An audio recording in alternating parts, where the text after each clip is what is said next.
Hello नमस्कार, मैं Ritika Suvira hospital से। आज हेल्थ टॉक में हमारे साथ हैं डॉक्टर महेंद्र सिंह पूनिया, जो कि यूरोलॉजिस्ट हैं सुविरा हॉस्पिटल में। तो आइए आज हम इनसे जानते हैं कुछ कॉमन यूरोलॉजिकल कंडीशंस के बारे में। सर, किडनी स्टोन जो कि आजकल बहुत ही कॉमन प्रॉब्लम है, तो किडनी स्टोन क्या है basically? What is kidney stone?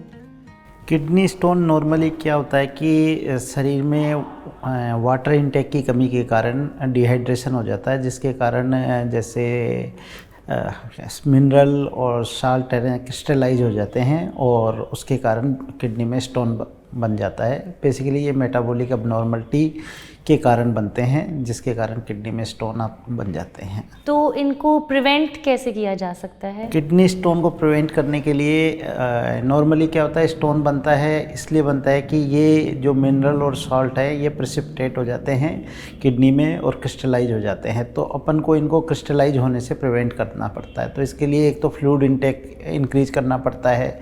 Sodium intake जैसे नॉर्मली 2 ग्राम पर डे लेते हैं तो उससे कम लेना होता है। एनिमल प्रोटीन का इंटेक है वो रिड्यूस करना पड़ता है।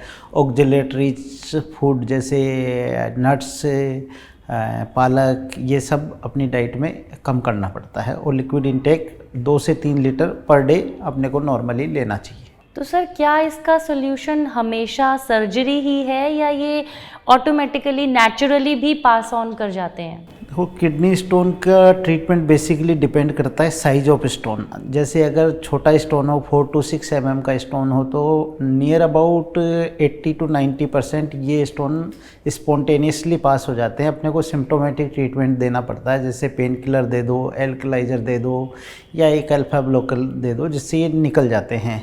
6 mm से बड़ा स्टोन होता है, जैसे 6 to 8 mm, तो उसमें करीबन 30 to 40% चांस होता है स्टोन निकलने का।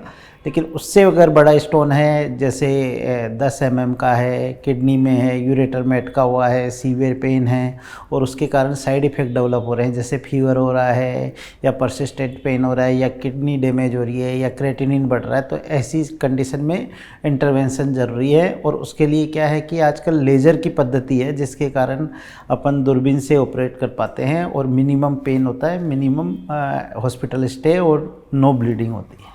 ओके, सो आजकल का कॉमन क्वेश्चन है कि बहुत बाद में पता चला किडनी स्टोन, जब स्टोन का साइज़ बढ़ गया, तो कैसे हमें पता चल सकता है पहले? नॉर्मली क्या है, स्टोन के सिम्टम टिपिकली होते हैं। जैसे स्टोन के कारण नॉर्मली पेन होता है फ्लैंक में, यानी पीछे कमर की तरफ से, और उसी तरफ रेडिएट होकर लोअर एब्डोमेन की तरफ जाता है। पेन सीवियर होता है और डिहाइड्रेशन के कारण होता है। नॉर्मली अर्ली मॉर्निंग जैसे 3-4 बजे के करीब होता है ये पेन, डिहाइड्रेशन के कारण।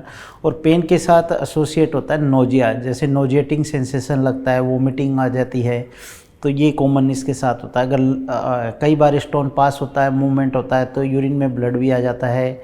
और लंबे टाइम से है तो फिर फीवर हो जाता है या परसिस्टेंट पेन हो जाता है। तो ये नॉर्मल सिम्टम रहते हैं इसके। सो यूरिन में ब्लड आना, क्या एक्चुअली ये सीरियस इसका कॉज यूरिन है? में ब्लड आना बेसिकली डिपेंड करता है एज ऑफ द पेशेंट पे।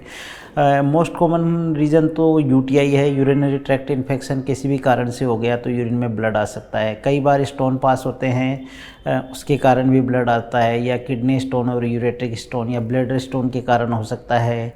ओल्ड एज में ये कैंसर का भी एक कारण हो सकता है कि ये कैंसर पहले इसी सिम्टम से प्रेजेंट होता है, जैसे किडनी के कैंसर में ब्लड आता है, प्रोस्टेट में आ जाता है, ब्लैडर में आता है। तो ऐसी कंडीशन में सबसे पहले इन्वेस्टिगेट करना चाहिए, यूरिन की जांच करवानी चाहिए और सोनोग्राफी करवानी चाहिए।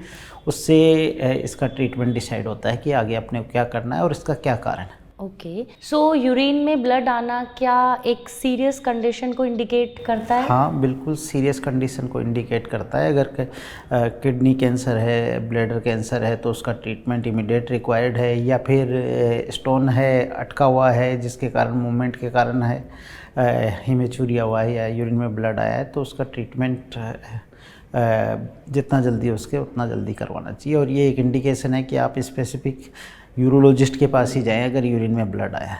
और सर, आजकल देखा गया है मेल्स में इनलार्ज प्रोस्टेट की प्रॉब्लम काफ़ी कॉमन हो गई है।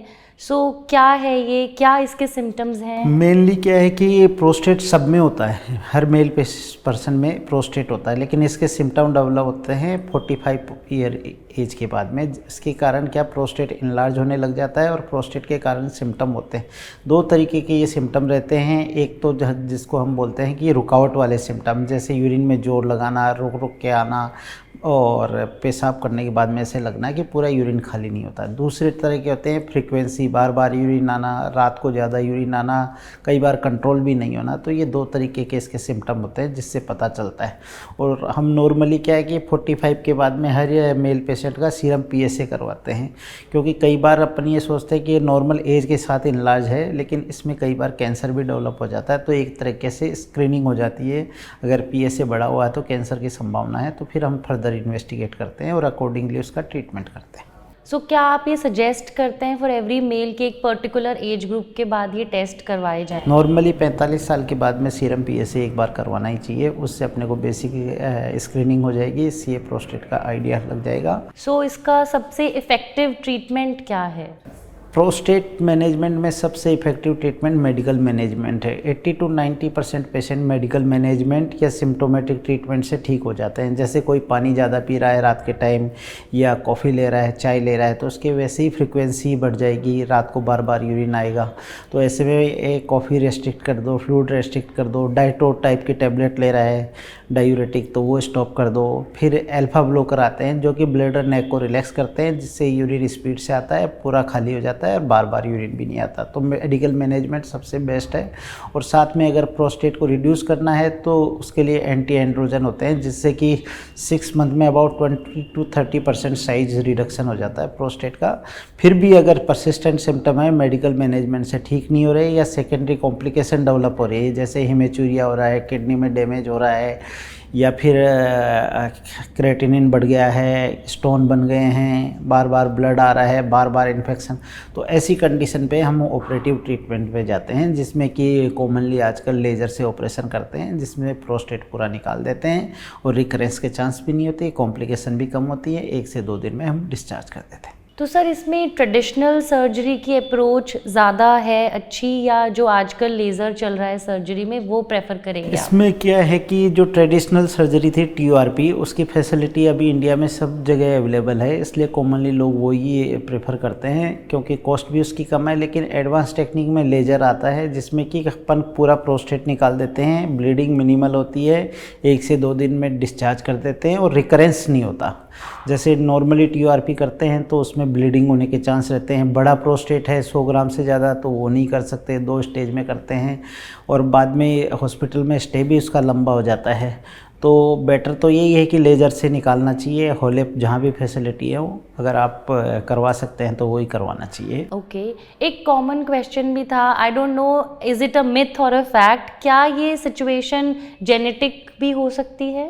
प्रोस्टेट कैंसर जेनेटिक हो सकता है। प्रोस्टेटिक कैंसर फैमिलियल होता है, उसके लिए अभी इतने स्क्रीनिंग टेस्ट नहीं है, लेकिन ये फैमिलीज में रन करता है। जैसे फादर में होता है कई बार, तो उसकी फैमिली में किसी को भी हो सकता है। संभावना नॉर्मल के बजाय ज़्यादा है, तो इसीलिए हम नॉर्मली 45 ईयर ऑफ एज पे एडवाइज ही करते हैं सीरम PSA करवाना। Okay, thank you so much sir. आज जाते जाते आप हमारे दर्शकों को एक मैसेज देंगे, क्या मैसेज देना चाहेंगे सर आप? नॉर्मली क्या है कि कॉमन प्रॉब्लम है स्टोन डिजीज़, तो हमेशा हाइड्रेटेड रहे, प्लेंटी ऑफ फ्लूइड लें, एनिमल प्रोटीन कम से कम लें, सोडियम की मात्रा फूड में कम करें, और ऑक्जेलेट रिच फूड जैसे पालक, नट्स और ये कम से कम लें, और स्टे हाइड्रेटेड रहे, जिससे स्टोन के चांस कम से कम रहे। Okay, thank you sir. Sir की इतनी इन्फॉर्मेटिव जानकारी के लिए, इतनी महत्वपूर्ण जानकारी के लिए आपका बहुत बहुत धन्यवाद।